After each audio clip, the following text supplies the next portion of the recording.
Bonsoir, dans l'actualité ce soir, les échos du sommet d'Afrique. L'énergie et l'agriculture étaient au cœur des débats, des avancées significatives dans la coopération entre New Delhi et le continent africain. Et puis nous irons dans les plaines de Touba pour rencontrer les paysans et évoquer l'impact des Guinée.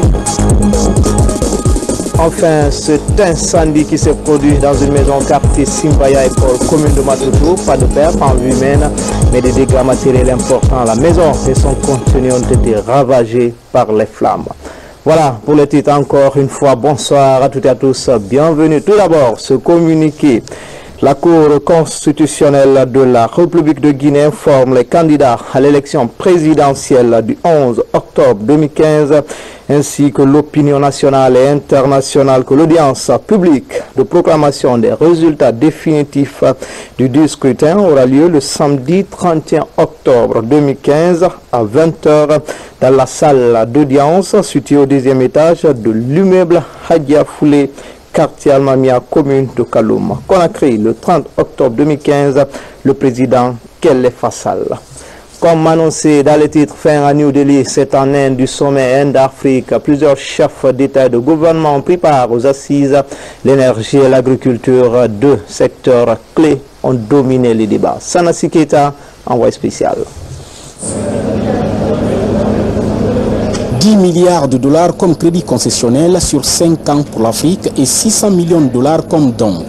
Voilà l'enveloppe que l'Inde a dégagée pour l'Afrique au cours de ce troisième sommet ici à New Delhi. Une occasion pour les dirigeants du continent de réaliser de véritables projets allant dans le sens du développement de leur pays. Grâce à ce forum, cette relation d'amitié séculaire va pouvoir encore se développer davantage à travers les montants que l'Inde vient de mettre à la disposition de toute l'Afrique, le montant se chiffrant à 10 milliards de dollars. Donc pour chaque année, c'est 2 milliards de dollars.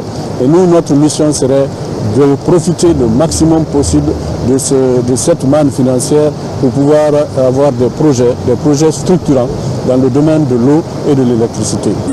L'un des enjeux majeurs de ce troisième sommet Inde-Afrique a été bien sûr l'agriculture, un secteur clé qui tient à bras le corps le gouvernement guinéen. L'Inde pour moi représente un vivier d'informations, de connaissances, de savoir-faire, de technologies, beaucoup de choses dont nous pouvons bénéficier, mais surtout apprendre et partager avec l'Inde. Donc nous avons beaucoup d'espoir de développer un partenariat gagnant-gagnant pour développer justement ce potentiel agro-industriel que nous avons, agricole d'abord et ensuite les industries de transformation, lorsque l'on sait que l'Inde est vraiment le champion des PME, PMI, et en cela c'est quelque chose que nous sommes venus chercher ici en Inde.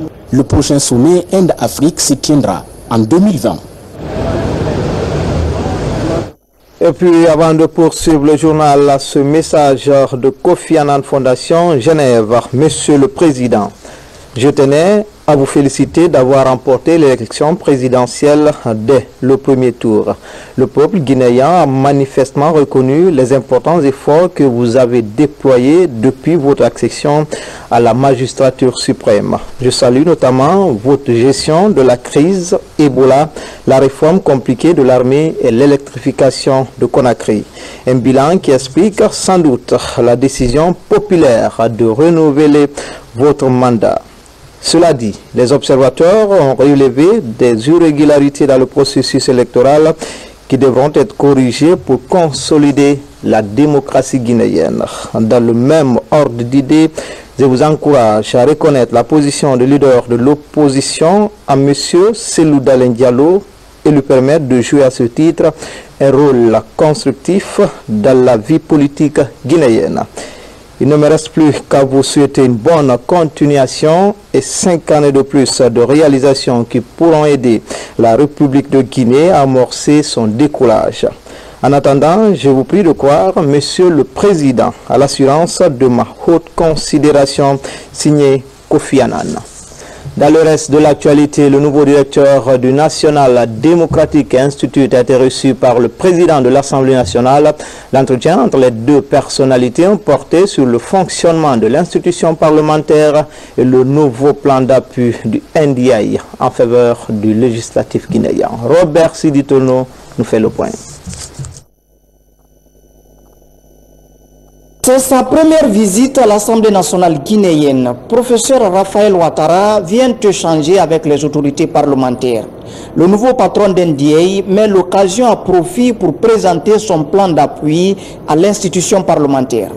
Je suis venu faire une visite de courtoisie au président de l'institution, me présenter à lui et solliciter son appui dans la mise en œuvre de notre programme en direction de cette institution. Dans son nouveau plan d'aide, National Democratic Institute promet plusieurs actions, au nombre desquelles la formation et l'équipement de l'institution parlementaire en vue de renforcer ses capacités opérationnelles. Nous entendons l'accompagner pour qu'il joue effectivement le rôle qui est le sien. Voir avec l'institution comment tirer avantage des bonnes pratiques d'autres parlements qui ont plus d'expérience. Pensons à des parlements de la sous-région. Nous allons également travailler à finaliser le règlement intérieur de l'Assemblée nationale, qui est une loi très importante pour la vie, la dynamique au sein de l'Assemblée nationale. NDA entend œuvrer aux côtés de l'Assemblée nationale pour son bon fonctionnement.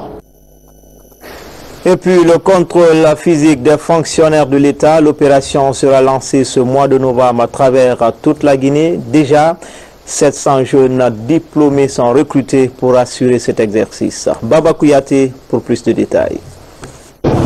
Le gouvernement guinéen lance le contrôle permanent des fonctionnaires et contracteurs de l'État le mois de novembre prochain. C'est là, après le croisement des différents fichiers biométriques et la consignation des salaires de fonctionnaires fictifs. Pour le contrôle permanent, 700 jeunes diplômés sans emploi sont recrutés pour assurer le contrôle physique des agents de l'État à travers la pointeuse électronique. Nous avons deux outils.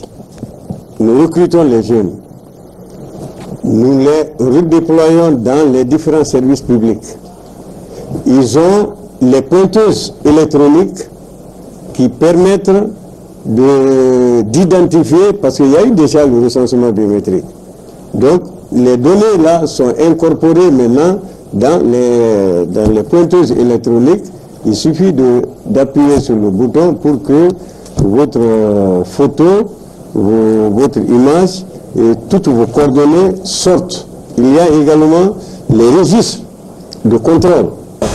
L'assainissement du fichier de la fonction publique est de nos jours la préoccupation majeure des spécialistes de la réforme. Malgré le lourd passif, l'administration d'Alpha Condé s'est engagée à régulariser les fonctionnaires immatriculés non pris en charge, mais à condition qu'ils remplissent des normes à la matière.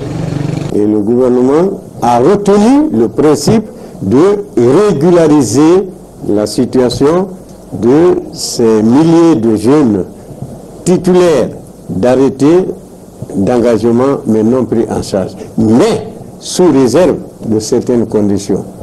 Alors, la première condition, c'est que nous allons procéder à la vérification des diplômes de ces jeunes-là. Ils ont des arrêtés, comment ils les ont eus?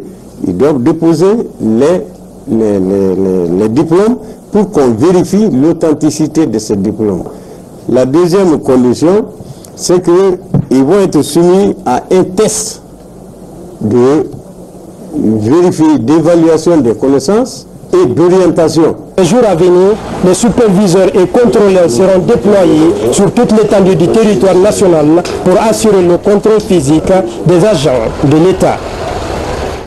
À peine installées, les délégations spéciales ont pris les taureaux par les cornes à Kaloum. Par exemple, c'est une équipe de 11 membres composée de la mouvance et de l'opposition qui entend gagner le pari de rendre le centre administratif un havre de paix, mais surtout sa notoriété de perle de l'Afrique. On fait le point tout de suite avec Moussa Bangoura, Ousmane Kamara. 2 semaines après son installation, la délégation spéciale de la commune de Kaloum fixe ses priorités. Composée de 11 membres issus de la mouvance présidentielle et de l'opposition, cette équipe a la lourde tâche de conduire les destinées de la localité jusqu'à l'organisation des futures élections communales et communautaires. Pour l'instant, ces délégués se sont fixés pour priorité le renforcement de l'unité nationale entre les citoyens de Kaloum au sortir des élections présidentielles. Durant ces 6 mois, notre objectif, c'est de commencer par la sensibilisation de la population qui est aujourd'hui séparée par les idées politiques. Nous allons essayer de leur faire revenir sur l'actualité. L'actualité, c'est la cohésion. L'actualité, c'est l'entente. L'actualité, c'est la vie sociale que le professeur aujourd'hui a besoin pour que tout le monde aille ensemble. Le deuxième point, c'est l'assainissement. L'assainissement est indispensable dans la vie de la collectivité.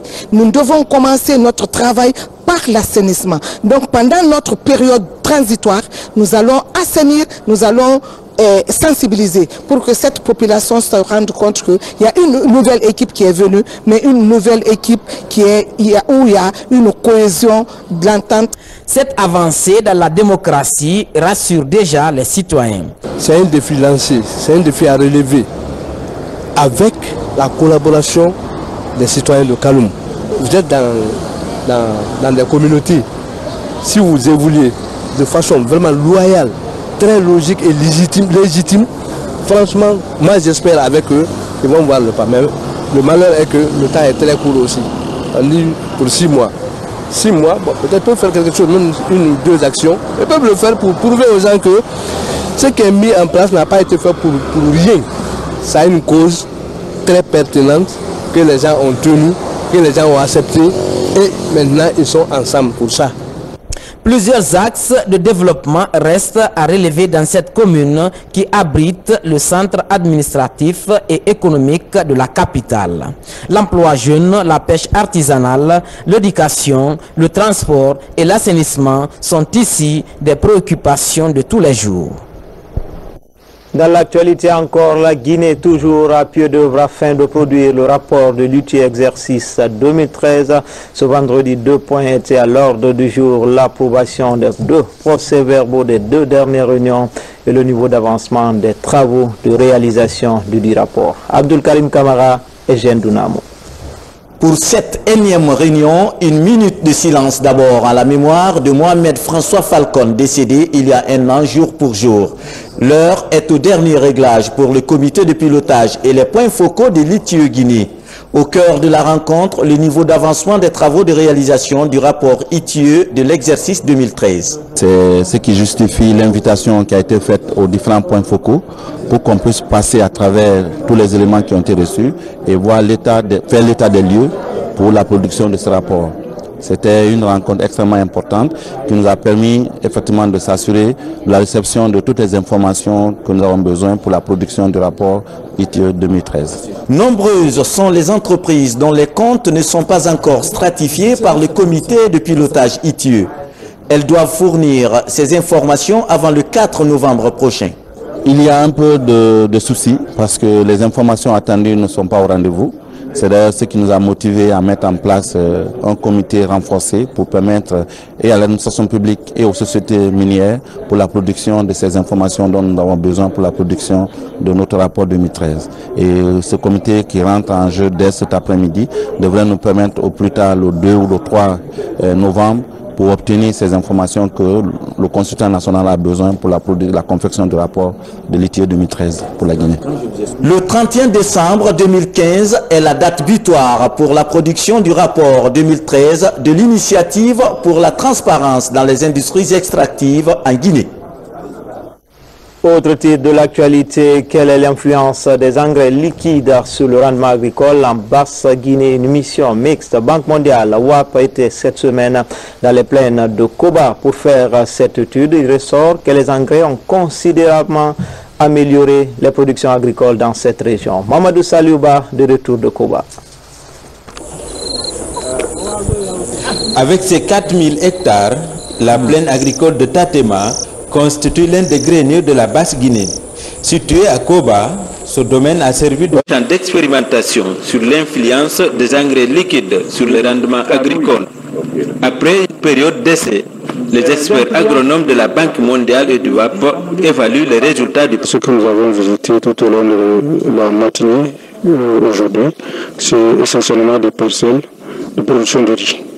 Qu'elles soient des parcelles de multiplication gérées par les paysans, ils essaient d'appliquer des techniques de ponte, comme des approches de ponte comme le système de riziculture intensif, il y a eu une introduction de nouvelles variétés plus productives au niveau de la mangrove et au niveau de l'arrière-mangrove.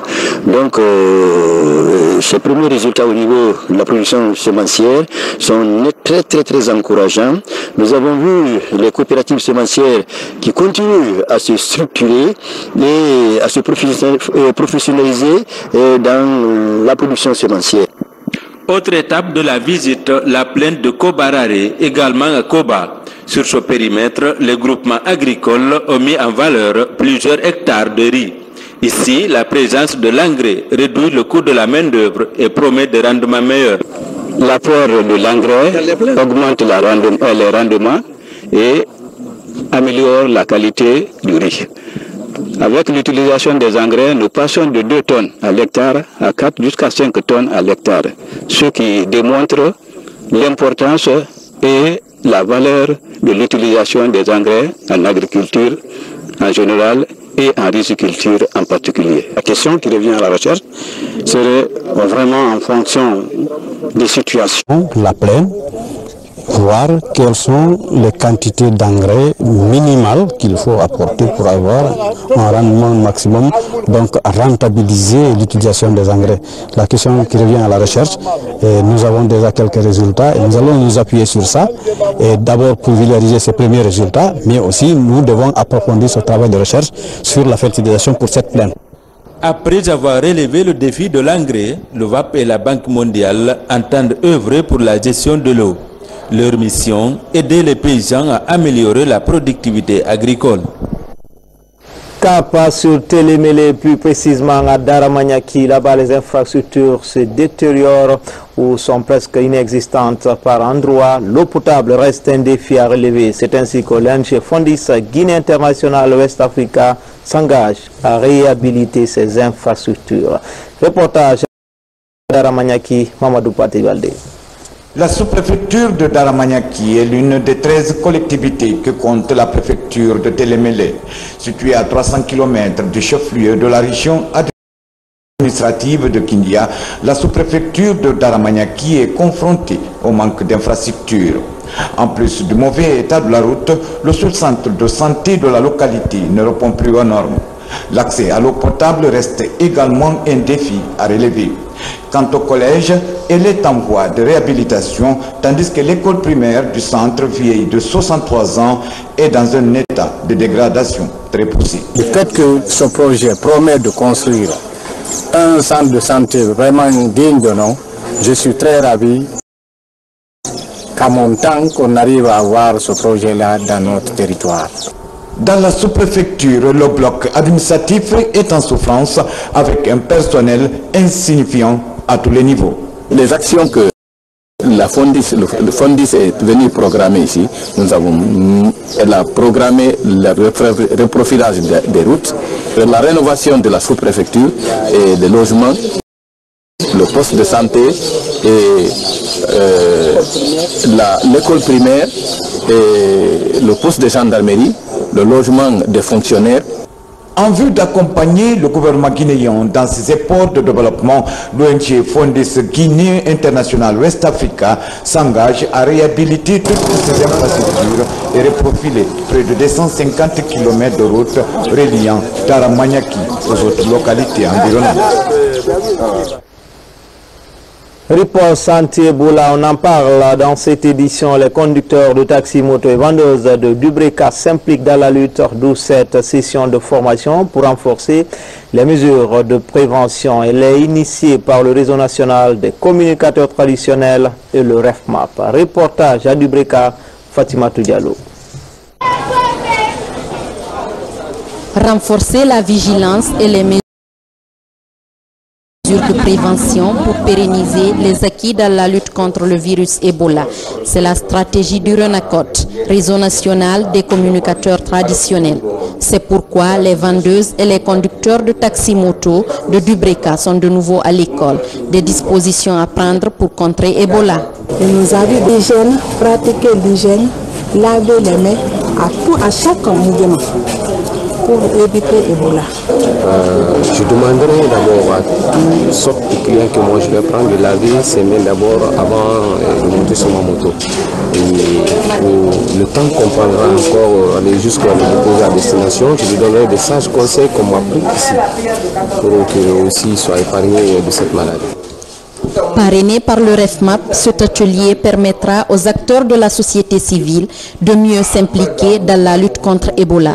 Il va contribuer à l'accroissement du niveau de connaissance des populations en matière de gestion des épidémies. C'est la sensibilisation de masse. Que les gens sachent laver leurs mains à tout moment. Et que ça devient culturel. Pas culturel, voire même culturel. Quand ça rentre dans nos comportements, en ce moment, on aura divorcé avec eux. Au terme de cette formation, ces femmes et jeunes vont à leur tour œuvrer au renforcement des capacités des communautés à la base, une façon de permettre à tout Guinéen de pouvoir éviter le virus Ebola. Comme annoncé dans les titres, dans la nuit de jeudi à vendredi, un incendie s'est produit dans une maison au quartier Simbaya École, c'est dans la commune de Matutu. Pas de perte en vue humaine, mais des dégâts matériels importants. La maison et son contenu ont été ravagés par les flammes. Nos reporters Mikini Moussa Kamara, Samara Tono se sont rendus sur les lieux. Images et témoignages. C'est aux environs de 20 h qu'un incendie s'est déclenché jeudi à Simbaya École dans la banlieue de Conakry. Pas de pertes en vue humaine, mais des dégâts matériels sont importants. Au dire des témoins, un court-circuit serait à l'origine du drame. Comme le courant était parti, je suis sorti. Après la prière, le courant est revenu aux environs de 19 h moins. Mais comme je n'étais pas dans la chambre, j'étais assis dehors avec la famille. C'est quand on a envoyé une fille prendre quelque chose dans ma chambre, c'est elle qui est venue nous dire qu'il y a le feu et beaucoup de fumée dans ma chambre. Et donc aussitôt on a compris que c'était un court-circuit. J'ai bénéficié de deux grands avantages. Le premier, c'est parce que j'ai une cuve de 1000 litres d'eau en stock à la maison de façon permanente. Ça m'a aidé. Sinon, au moment même où on a su qu'il y a incendie, la pompe n'était pas encore de retour. Mais on a utilisé cette eau. Et deuxième avantage, c'est les voisins qui ont été très solidaires avec moi, avec ma famille, et qui sont venus massivement apporter de l'eau en puisant dans ce grand réservoir. La victime est le secrétaire exécutif de la Croix-Rouge guinéenne, une ONG internationale qui œuvre dans les activités humanitaires. Mamadi Sissé et sa famille vivent en location dans ces deux chambres-salon depuis 4 ans. Là où je suis, la perte est énorme. Pas en qualité de matériel, non, mais je voudrais dire à la Croix-Rouge que tout ce que j'ai reçu comme document, comme formation, comme atelier, comme recyclage, comme toute formation que j'ai reçue dans ma carrière, comme emploi, comme fonction, etc., de 92 à 2015, que tout est parti hier soir. Donc aujourd'hui, je suis un homme sans document. Je n'ai ni passeport, ni carte d'identité, ni permis de conduire. Au sein de la Grande Muette, le bataillon spécial des blindés offre le deuxième certificat technique armes blindées à 70 sous-officiers et militaires de rang. C'est le résultat d'une série de formations qui s'est déroulée dans l'enceinte du 10 bataillon 6 au camp Alpha Yaya Diallo. Sergent Alassane Diaby, il est le correspondant de la presse militaire. Il constitue la deuxième promotion de certificat technique numéro 2, armes blindées, au terme de 6 mois de stage de formation. Au nombre de 70, ces sous-officiers adjoints ont développé des connaissances techniques et professionnelles leur permettant de commander un peloton blindé au combat. Au cours de ces 6 mois de labeur, les stagiaires ont suivi un programme d'enseignement solide, nouveaux sous-officiers adjoints dans un peloton blindé, des cours de droit humanitaire, la culture générale, sans oublier la formation militaire générale pour répondre aux attentes sur le plan interarmes. Nous réitérons toute notre disponibilité avec votre soutien pour la réception d'autres stagiaires dans le cadre des blindés. La formation morale, intellectuelle et physique sont des qualités recherchées dans une armée républicaine. C'est pourquoi elle est inscrite comme priorité dans le plan d'action de l'état-major général des armées. Seuls les diplômes vont prévaloir pour les grades. Il y a la durée, mais quand il s'agit de passer en grade supérieur, nous allons regarder quels sont les gens qui ont le diplôme. Donc pour ceux qui n'ont pas encore fait ces stages, c'est le bon moment de venir faire ces stages. C'est obligatoire. Cette formation a été conjointement assurée par des instructeurs guinéens et russes. Elle vise à mieux outiller ces sous-officiers dans l'exercice de leur mission opérationnelle et d'éducation. Enfin, sport foot avec ce stage de perfectionnement des entraîneurs éducateurs des clubs de la capitale. L'initiative est du bureau exécutif du Royal Athletic Club de Conakry qui entend rehausser le niveau de la pratique de cette discipline en Guinée. Mami Ebelamou nous fait le point. Sont au total 16 entraîneurs éducateurs de football venus de certains clubs de la capitale à bénéficier de ce stage de mise à niveau. Il est initié par le Royal Athletic Club de Conakry, une manière pour ce club d'apporter sa contribution à l'épanouissement du football à la base. À 30 ans déjà, le footballeur, on l'appelle vieux, pendant qu'à 30 ans dans la vie courante, on n'est pas vieux, on est jeune. Et après 30 ans, qu'est-ce que ce joueur, qu'est-ce que ce professionnel, qu'est-ce que ce footballeur habitué à une vie extraordinaire, sur quoi peut-il compter?